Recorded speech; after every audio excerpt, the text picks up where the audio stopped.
지금은 고인이 되었습니다만 작가 최인호 씨가 이런 말을 했습니다. 인간은 영혼의 아픔이 없이는 눈물을 흘리지 않습니다.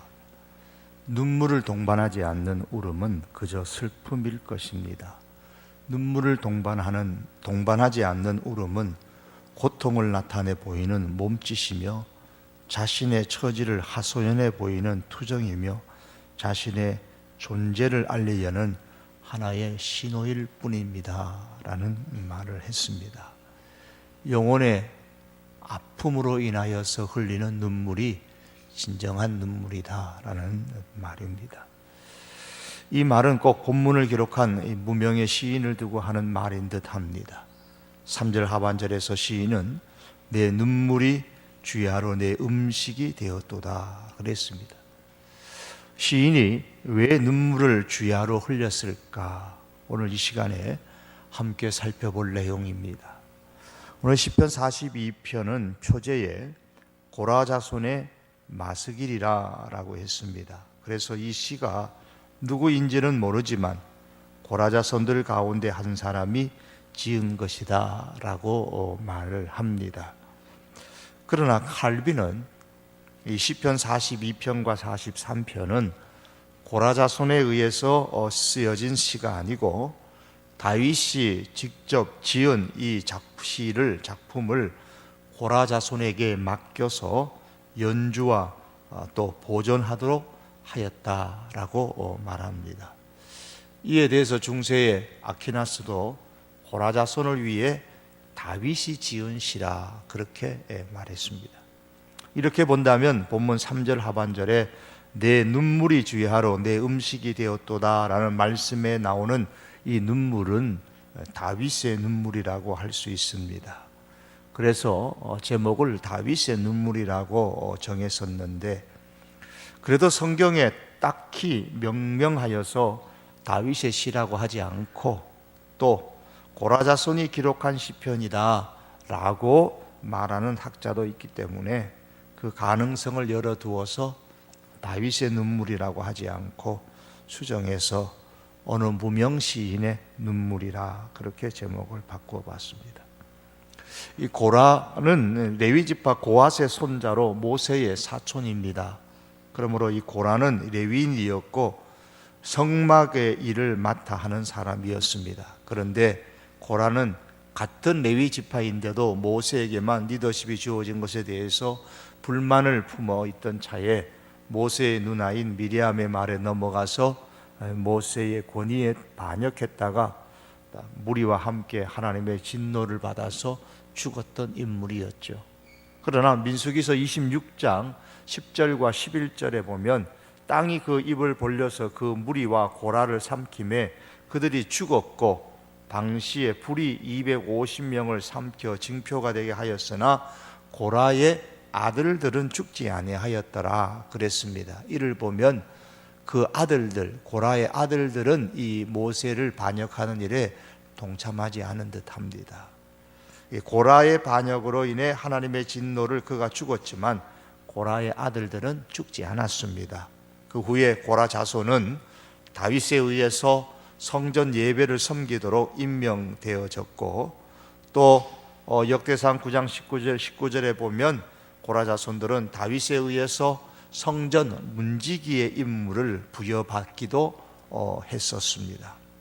무명의 시인은 오늘 4절에서 내가 전에 성의를 지키는 무리와 동행하여 기쁨과 감사의 소리를 내며 그들을 하나님의 집으로 인도하였더니 이제 이 일을 기억하고 내 마음이 상하는도다 그랬습니다. 이 무명의 시인은 더 나아가서 9절에서는 내가 어찌하여 원수의 압제로 말미암아 슬프게 다니나이까 라고 했습니다. 그러니까 4절과 9절에 의하면 이 무명의 시인은 전에는 레위인으로서 성전에서 사람들을 하나님의 집에서 인도하며 찬양하고 기쁨의 감사의 찬양을 드리는 그런 일들을 했는데 지금은 그 일들을 단시 기억만 하고 마음이 상해 있습니다. 그러면 지금은 어떠냐? 구절처럼 원수의 압제로 말미암아 슬프게 다닙니다. 이곳저곳을 다닙니다. 누군지는 모르지만 원수의 압제가 자기에게 있다 그랬습니다. 10절에서는 그 원수가 내 뼈를 찌르는 칼과 같은 대적이라 그랬습니다. 원수가 시인을 조롱하고 멸시합니다. 그 조롱과 멸시가 마치 날카로운 칼로 자기 뼈를 찌르는 것과 같이 아팠습니다. 본문에는 어떤 특정한 역사적 특징이 드러나지 않기 때문에 이 무명의 시인의 원수 혹은 대적이 누구인가에 대해서는 알 수가 없습니다. 여러 가지 가능성을 두고 볼 때에 이 무명의 시인의 원수는 바벨론 포로 생활일 수도 있을 것이고, 또한 왕에 대한 숭배가 위세를 떨칠 때에 상대적으로 성전이 퇴락해서 성전에서 쫓겨난 것일 수도 있을 겁니다. 혹은 극심한 이 고라자손의 무명의 극심한 질병일 수도 있을 겁니다. 질병이 레위인으로서 그 무명 시인이 예루살렘에 있는 성전 일에 참여하는 것을 가로막았을 수도 있을 겁니다. 어떤 경우였든 간에 지금 이 무명 시인의 상황은 이전과 같이 성전에 가지 못하고 있음에 틀림이 없습니다. 4절 말씀처럼 전에는 성의를 지키는 무리와 동행해서 하나님의 집에서 인도를 했는데 이제는 그 일을 기억만 하고 마음이 상한다라는 말씀을 볼 때에 분명히 성전에 가고 있지 못하고 있습니다. 성전에는 가지 못하고 반면에 9절 말씀처럼 원수의 압제로 말미암아 슬프게 이곳저곳을 다니고 있습니다. 원수는 자기를 조롱하고 있는데 자기는 하나님의 임재로부터 멀리 떨어져 있다는 생각에, 다시 말하면 하나님의 성전으로부터 멀리 떨어져 있다는 생각에 불안합니다. 그래서 음식을 먹듯이 밤낮으로 눈물을 흘립니다. 사람들이 종일 내게 하는 말이 내 하나님이 어디 있느냐 하오니 내 눈물이 주야로 내 음식이 되었도다. 이 말씀을 보면 시인이 눈물을 흘리는 이유는 단지 상황이 역경 가운데 있기 때문만은 아닙니다. 사람들이 볼 때마다 말합니다. 하나님의 일을 한다고 하면서 넌 왜 이렇게 그렇게 어려우냐? 너는 언제 성전에 가느냐? 도대체 내 하나님은 어디 계시기에 너를 이렇게 역경 가운데 내팽개치고 계시느냐? 이런 조롱과 멸시를 받는 겁니다. 그래서 시인은 지금 그 하나님의 성전에 가지 못하고 이런 조롱과 멸시를 받음으로 인해서 하나님의 임재의 상실을 느끼고 영혼이 아픈 겁니다. 그 결과 시인은 6절에서 내 영혼이 내 속에서 낙심이 된다 그랬고 5절과 11절에 반복하여서 내 영혼아 내가 어찌하여 낙심하며 어찌하여 내 속에서 불안해하는가 라고 했습니다. 영혼이 낙심됨으로 인하여, 즉 영혼이 아픔으로 인하여서 마음이 불안하다 그 말입니다. 무명 시인이 얼마나 불안했는가에 대해서 7절은 이렇게 말합니다. 주의 폭포 소리에 깊은 바다가 서로 부르며 주의 모든 파도와 물결이 나를 휩쓸었나이다. 시인은 지금 귀에 들려오는 그 폭포 소리가 마치 파괴적인 힘을 가진 원수 대적이 자기를 죽음의 위협 속에 빠뜨리는 그런 소리로 들렸다고 말하는 겁니다. 그만큼 지금 영혼이 아파서 불안하다는 거예요. 불안한 사람은 지 소리만 들어도 깜짝깜짝 놀라는데 폭포 소리는 더 말할 나위가 없을 겁니다. 본문의 이 무명의 시인은 깊은 불안감에 빠져 있습니다.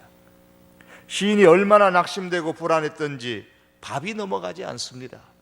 밥상을 앞에 두면 어려운 일들이 떠올라서 눈물만 납니다. 그래서 아침에도 울고 점심때도 울고 저녁때도 울고 밤에도 울고 그러며 주야를 보냅니다. 그러므로 오늘 본문의 저자인 무명 시인의 이 눈물은 영혼이 아파서 흘리는 눈물이라 할 수 있습니다. 시인은 하나님의 임재의 상실에 대한 불안감으로 인해서 영혼이 아팠습니다. 그래서 밤낮으로 눈물을 흘렸습니다. 사랑하는 성도 여러분, 왜 눈물을 흘리십니까? 역경 때문에 불안해 하십니까? 그것 때문에 눈물을 흘리십니까? 아니면 하나님의 임재의 상실을 느끼면서 영혼이 아파서 불안해하고 영혼이 아파서 눈물을 흘리십니까? 여러분, 우리의 눈물이 진정 내 영혼이 아파서 흘리는 눈물이 있었으면 합니다. 정말 영혼이 아파서, 하나님, 내 영혼이 너무 아픕니다. 내 영혼이 아파서 그저 눈에서 눈물이 흘러 우리의 마음을 적시고 뺨을 적시고 이 예배당에 올라와 앉아 하나님 앞에 호소할 때마다 영혼이 아파서 눈물로 이 예배당을 적시는 그와 같은 일들이 우리들 가운데 많이 일어날 수 있기를 원합니다. 오늘 무명의 시인의 눈물은 영혼이 아파서 흘리는 눈물입니다. 따라서 더 나아가 이 무명의 시인의 눈물은 하나님을 갈망하는 눈물입니다. 오늘 시인은 내 영혼이 아프다라는 것으로 그치는 것이 아니라 거기서 이제 한 걸음 더 나아가서 하나님을 갈망하며 눈물을 흘립니다. 시인은 하나님의 임재의 상실이 주는 그 영혼의 아픔으로 인해 불안하면 불안할수록 내 하나님이 어디 있느냐는 조롱과 멸시를 받으면 받을수록 그 마음이 불안으로 끝나는 것이 아니라, 영혼이 아픈 것으로 끝나는 것이 아니라 하나님에 대한 갈망으로 더욱 가득했습니다. 이것이 신앙인의 모습입니다. 신앙인은 불안으로 끝나는 사람이 아닙니다. 불안 속에서도 하나님을 갈망하는 사람입니다.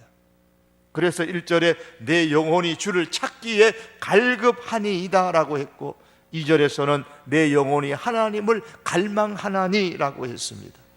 또한 내가 어느 때에 나아가서 하나님의 얼굴을 배울까 라고 했습니다. 이를 볼 때 무명시인의 눈물은 다른 한편으로 하나님을 갈망하는 눈물인 겁니다. 하나님을 갈망하는 눈물인지 아니면 불안으로 떨며 낙심하여 인생을 포기하는 눈물인지를 분별할 수 있는 방법이 있습니다. 그 하나는, 하나님을 갈망하는 눈물을 흘리는 사람은 불안 속에서도 하나님을 기억합니다. 6절의 말씀입니다. 내 하나님이여, 내 영혼이 내 속에서 낙심이 되므로 내가 요단 땅과 헤르몬과 미살산에서 주를 기억하나이다. 요단 땅은 이스라엘 땅, 가나안 땅을 의미하죠. 헤르몬은 가나안 땅에서 가장 높은 산의 북쪽에 있는 산의 이름입니다. 레바논과 이스라엘을 경계짓는 그런 높은 산입니다. 그리고 미살산은 어떤 특정한 산이 어떤 산인지 그렇게 추측이 되지를 않습니다. 다만 이 미살이라는 이 단어의 뜻은 작다, 짧다라는 뜻을 갖고 있기 때문에 미살산이라는 것은 어떤 특정한 실질적인 하나의 산을 의미하는 것이 아니라 헬몬산과 비교하여서 나머지 작은 산을 총칭하여 미살산이라고 하지 않았나 싶습니다. 그러면 여기서 요단 땅과 헤르몬과 미살산이라는 이 말씀은 가나안 땅의 모든 것을 의미한다고 볼 수가 있습니다. 가나안 땅 높은 산이든 낮은 산이든 평지든 요단 강가 땅이든 어디를 가든 하나님의 은혜의 흔적이 없는 곳이 없다는 거예요. 따라서 6절의 말씀은 이스라엘 땅에 은혜를 베풀어 주신 하나님을 내가 기억한다라는 뜻입니다.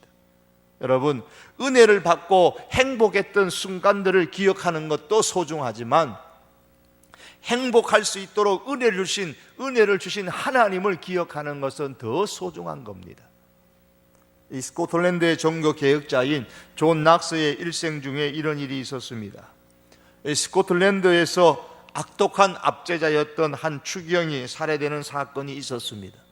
이 사건에 대한 보복으로 프랑스 군대가 존 낙스가 살았던 그 마을을 공격해 왔습니다. 그때에 낙스도 함께 제수로 붙들려서 노예선에서 쇠고랑을 찬 채에 배 밑에서 노를 젓는 노예로서 악몽 같은 19개월을 보내게 되었습니다. 1548년에 그가 탄 배가 그의 고국의 연안을 향해 항해하고 있었을 때에 이미 이 낙스는 치명적인 벽에 걸려서 선창에 버려져 죽기를 기다리는 그런 신세가 되었습니다. 그의 일생에 있어서 최대의 위기였습니다. 그때 낙스는 한 친구의 부축을 받아서 그가 처음으로 설교했던 교회의 종탑을 볼 수 있게 됐습니다. 배가 그 곁으로 지나갔던 거예요. 자신이 처음 설교했던 교회의 종탑을 보는 순간에 과거에 베풀어 주셨던 그 하나님의 은혜가 떠올라서 마음이 뜨거워 견딜 수가 없었습니다. 이렇게 혼자서 중얼거렸습니다. 내가 다시 저 교회에서 내 입으로 하나님의 거룩한 이름을 영화롭게 하기 전까지는 결코 죽지 않으리라. 결국 그 말대로 이루어졌습니다.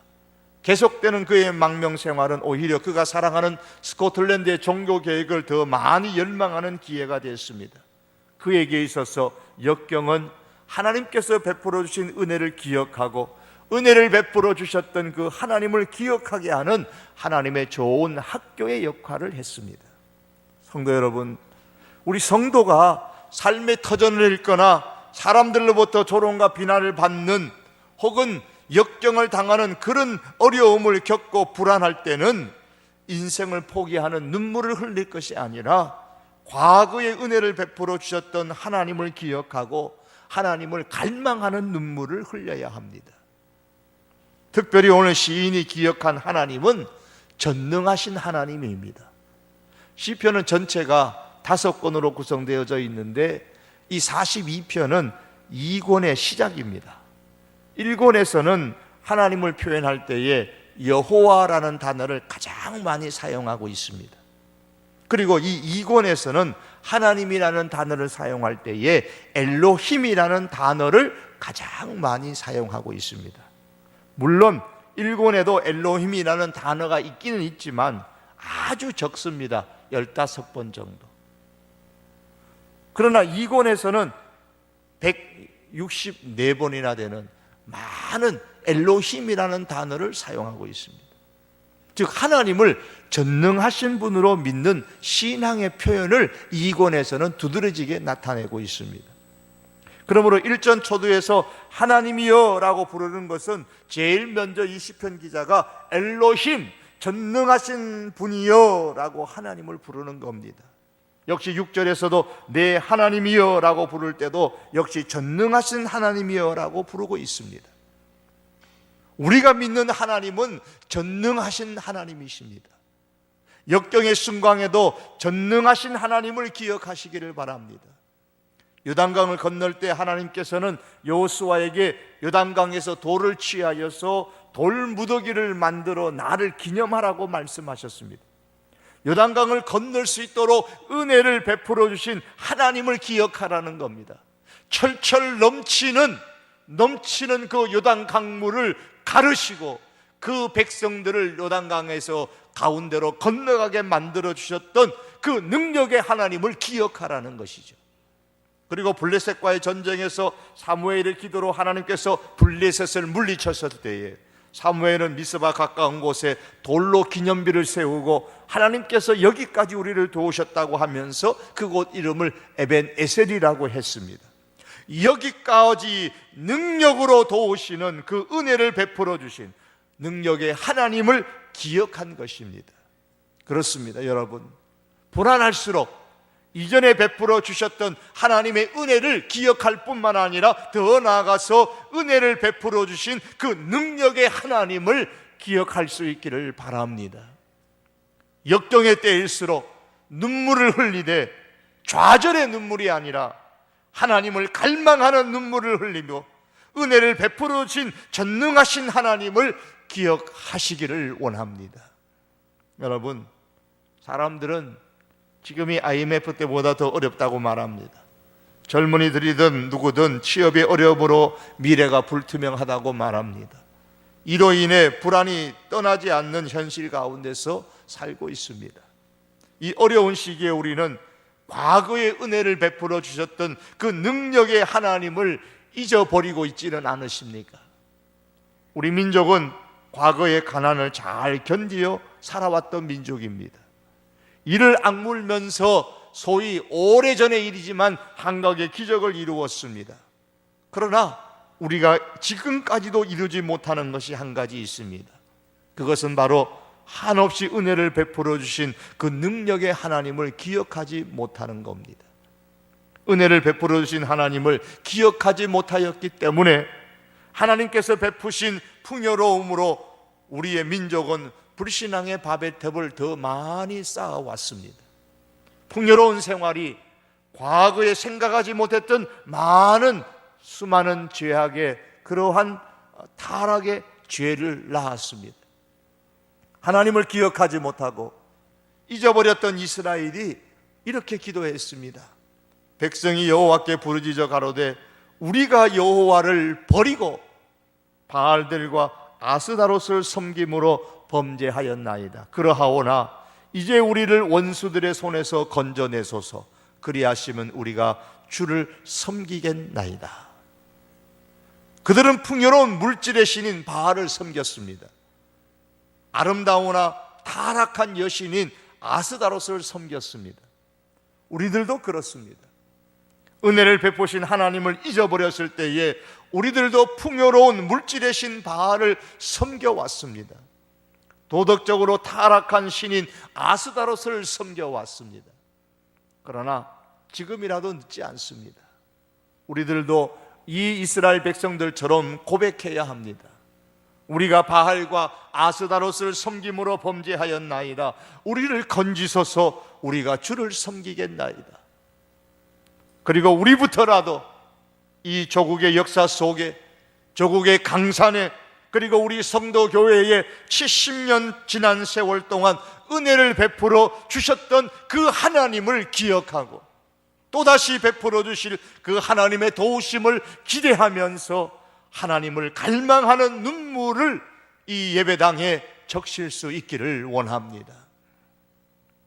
또한 두 번째로 하나님을 갈망하는 눈물을 흘리는 사람은 하나님께 소망을 두고 하나님을 바라보며 삽니다. 5절의 말씀입니다. 내 영혼아 내가 어찌하여 낙심하며 어찌하여 내 속에서 불안해하는가. 너는 하나님께 소망을 두라.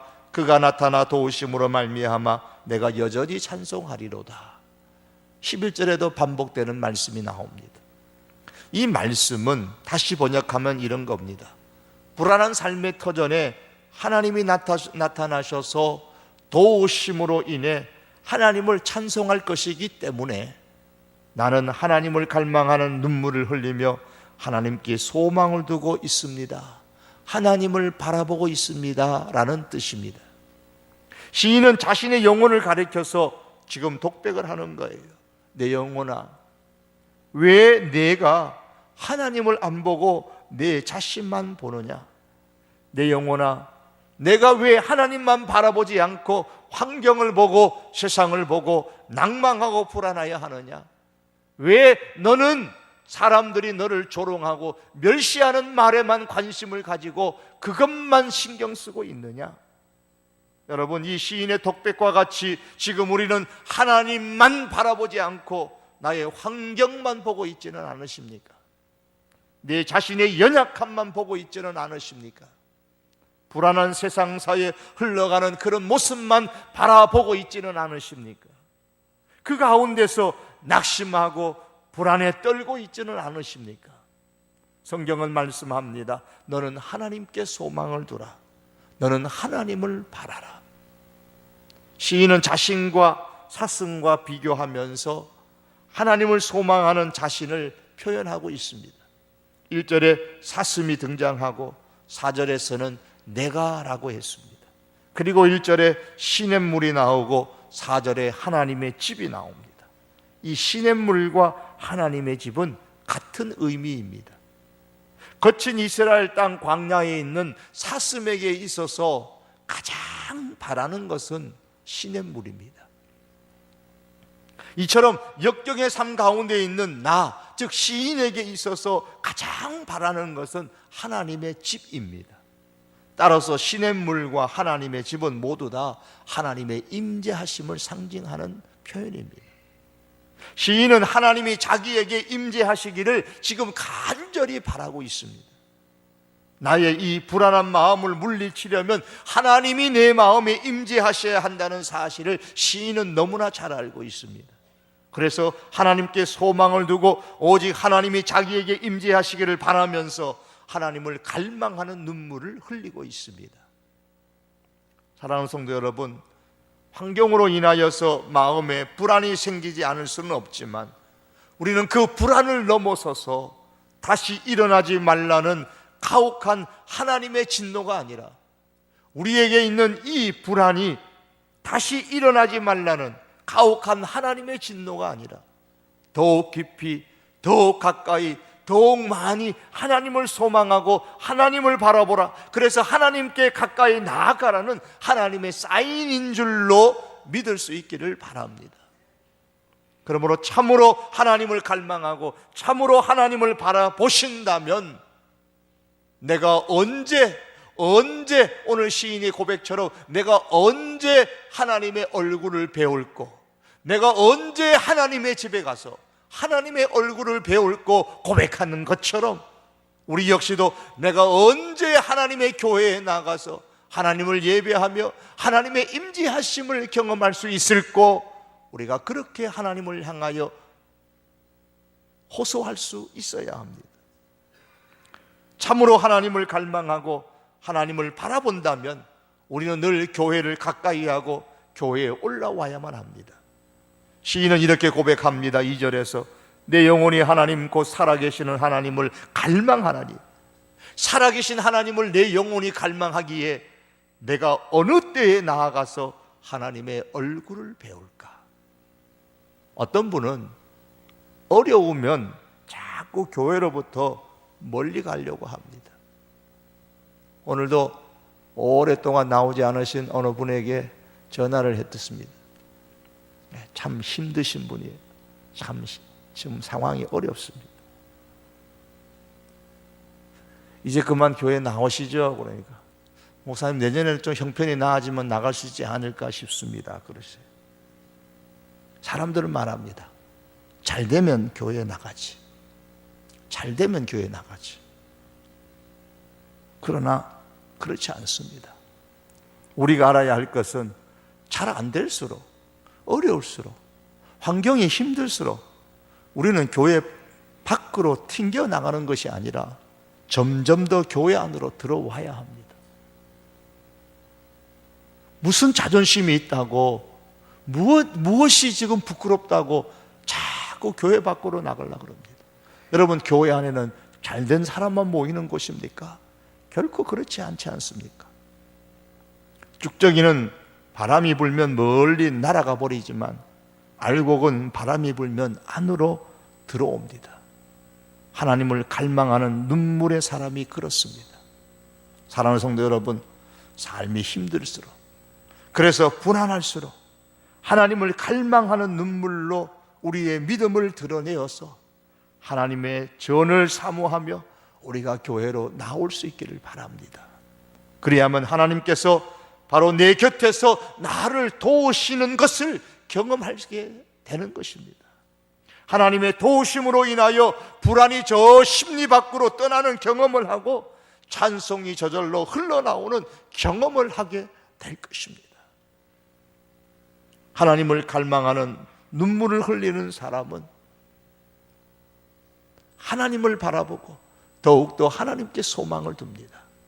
마지막 세 번째로 하나님을 갈망하는 눈물을 흘리는 사람은 하나님께 소망을 두기에 기도합니다.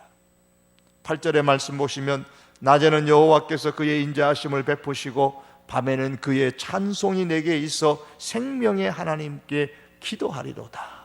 생명의 하나님께 기도하리로다고 했습니다. 지독한 질병을 앓고 있는 어떤 사람이 이런 글을 썼습니다. 영혼을 뜯어먹는 악마의 이빨은 귓가에 대고 삶은 슬픈 것이라고, 삶은 아무것도 아니라고 속삭였습니다. 자살 충동이 시시각각으로 저의 숨통을 조여왔습니다. 핏발선 눈빛으로 거울을 볼 때마다 저의 모습이 무서웠습니다. 마시지 못하는 술을 매일매일 마셨습니다. 술 한 병을 마시는 동안만이라도 질병의 고통을 덜어낼 수 있었기 때문입니다. 술 마신 대가로 몇 갑절의 고통이 더해진다 해도 그럴 수밖에 없었습니다. 제가 술을 마신 것은 불안감 때문이었습니다. 병세가 심해지면서 어느 날부터 미칠 것처럼 불안했습니다.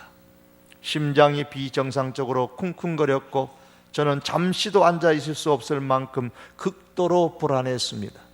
술을 마신 것은 제가 아니라 불안과 저의 절망이었습니다. 하나님을 갈망하는 눈물을 흘린 사람은 결코 불안으로 인해서 자신의 생명을 끊거나 인생을 포기하지 않습니다. 스스로 목숨을 끊는 사람들이 용기가 있어서 스스로 죽음을 선택하는 게 아닙니다. 더 이상 살아갈 용기가 없어서 스스로 죽음을 선택하는 겁니다. 그러나 어떤 절망이 와도, 어떤 불안이 파도처럼 밀려와도 하나님을 갈망하는 사람은 그 불안을 이겨내기 위하여 하나님께 가까이 나아가서 기도합니다. 전에는 5분 기도하면 내 기도 제목 다 하여서 더 이상 기도할 제목이 없었는데, 이제는 역경으로 인해서 불안할 때는 50분을 기도해도 모자랍니다. 이제 그 기도는 건성건성하는 기도가 아니라 마음의 진해까지 다 짜내는 전투적인 기도를 합니다.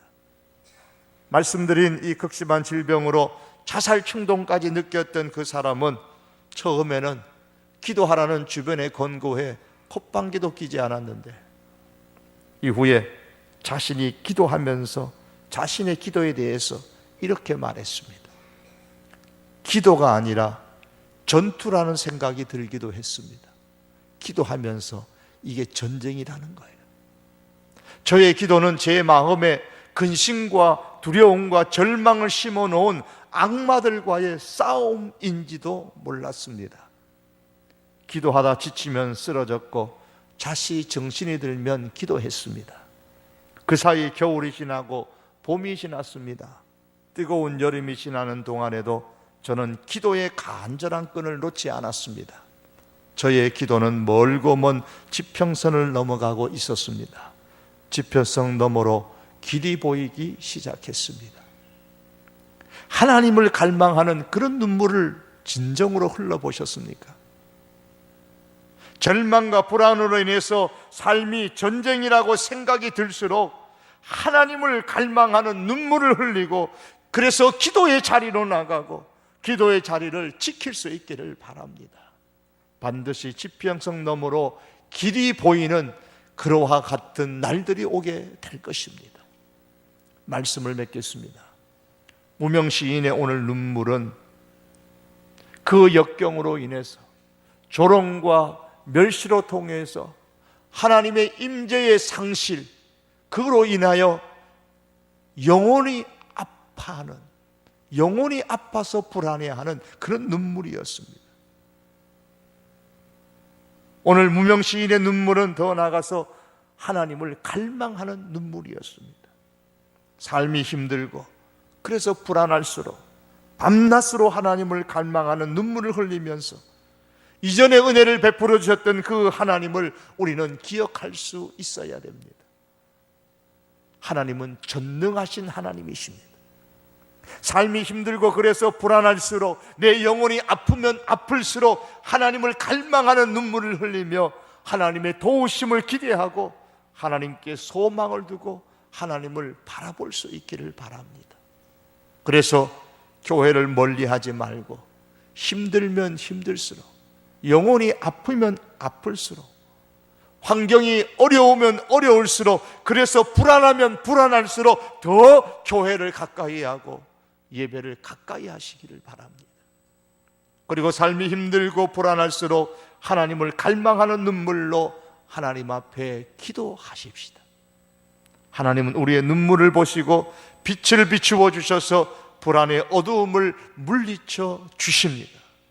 사랑하는 성도 여러분, 우리 성도교회에 하나님을 갈망하는 우리들의 눈물이 가득가득 고이는 그와 같은 역사가 있기를 주님의 이름으로 축복합니다. 기도하시겠습니다. 하나님 아버지, 환경이 어렵고 그 환경 속에서 조롱과 멸시를 당할 때에 하나님의 임재의 상실로 영혼이 아파 불안하고, 영혼이 아파 하나님 앞에 눈물로 나아갑니다. 하나님, 영혼이 아파 어쩔 줄 모르며 하나님을 갈망하는 눈물을 흘리고 하나님께로 나아갑니다. 하나님 아버지, 때로는 역경으로 인하여 불안해하고 삶의 고통으로 인하여 불안해하며 눈물을 흘리지만 주님, 이보다도 정진정으로 영혼이 아파서 하나님 앞에 눈물을 흘릴 수 있는 저희들 될 수 있게 해 주시기를 원합니다. 영혼이 아파서 눈물을 흘릴 뿐 아니라 하나님을 갈망하는 눈물이 주여 우리가 이 자리에 앉을 때마다 멈추지 않게 하여 주시기를 원합니다. 사랑하는 주님, 하나님을 갈망하며 하나님을 소망하게 하시고 하나님을 갈망하는 눈물을 흘리며 주여 우리가 하나님 앞에 기도하게 하여 주시옵소서. 자비로우신 여호와 하나님, 우리가 영혼이 아파 하나님을 갈망하며 눈물로 이 예배당을 적실 때마다 주여 하나님의 도우심의 역사를 경험할 수 있도록 은혜를 베풀어 주시기를 원합니다.